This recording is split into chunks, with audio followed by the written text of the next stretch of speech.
अगली चीज, teachers, peer, societal pressure. ठीक है, अब क्या हो रहा है, टीचर्स जो हैं, टीचर्स के साथ मतलब देखो, टीचर्स भी आपके लिए भला ही सोचते हैं। उन्होंने ये देखा कि यार ये तो बहुत ब्रिलियंट बच्चा है, तो टीचर ने बोल दिया इसको साइंस में डालो।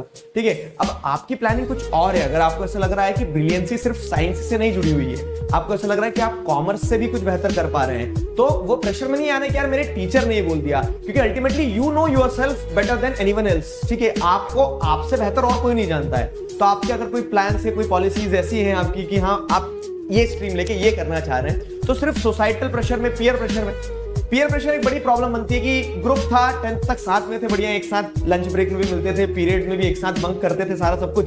लेकिन अब अलग हो जाएंगे। अब अगर अलग हो जाएंगे तो उसमें सोच रहे कि चलो यार स्ट्रीम से क्या फर्क पड़ता है, मेजोरिटी बच्चे साइंस ले रहे हैं, मैं भी साइंस ले लेता हूं। अब आपको पता है कि साइंस में आपसे एस भी नहीं बन रहा है, ठीक है, साथ ही साथ आपका इंटरेस्ट ही नहीं है, लेकिन आप सिर्फ इसलिए जा रहे हैं क्योंकि आपका ग्रुप जा रहा है, तो ये गलत होगा।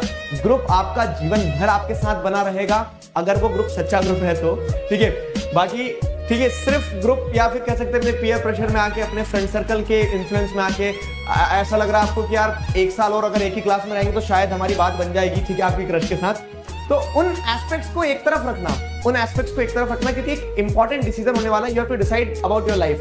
ठीक है, क्या होता है ना, मैं आपको बता रहा हूं एक्सपीरियंस। आप आज जिस स्टेज में हो, उस स्टेज से अगर आप 10 साल बाद निकल जाओगे, मतलब आपका 11th-12th हो जाएगा, आपका ग्रेजुएशन हो जाएगा, आपके जॉब में भी आप एक सफिशिएंट समय दे चुके होंगे, तब आप रिग्रेट करोगे ना, तो वो रिग्रेट सिर्फ रिग्रेट रह जाएगा। ठीक है, लेकिन 10th में इमोशंस में आके अगर आपने डिसीजन ले लिया, तो वो डिसीजन आपको आगे रिग्रेट करवाएगा।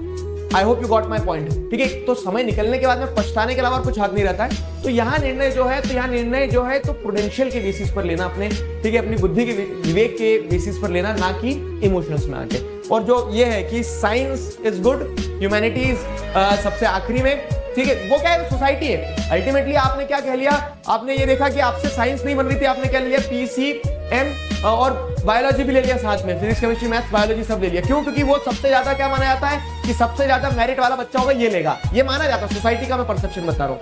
अब कल को आपको बायोलॉजी नहीं बन रही है, कल को आपको मैथ्स नहीं सद रही है, तो वो सोसाइटी नहीं आएगी सॉल्व करने पेपर। समझ रहे हो इस चीज को? तो अपनी पोटेंशियल को आप जानते हो ना, तो उस हिसाब से सोसाइटल प्रेशर में मत आना। अगर ये कंफ्यूजन है आपको, तो इस कंफ्यूजन से भी बाहर निकलो। ठीक है, ये कंफ्यूजन सिर्फ नाम मात्र का है।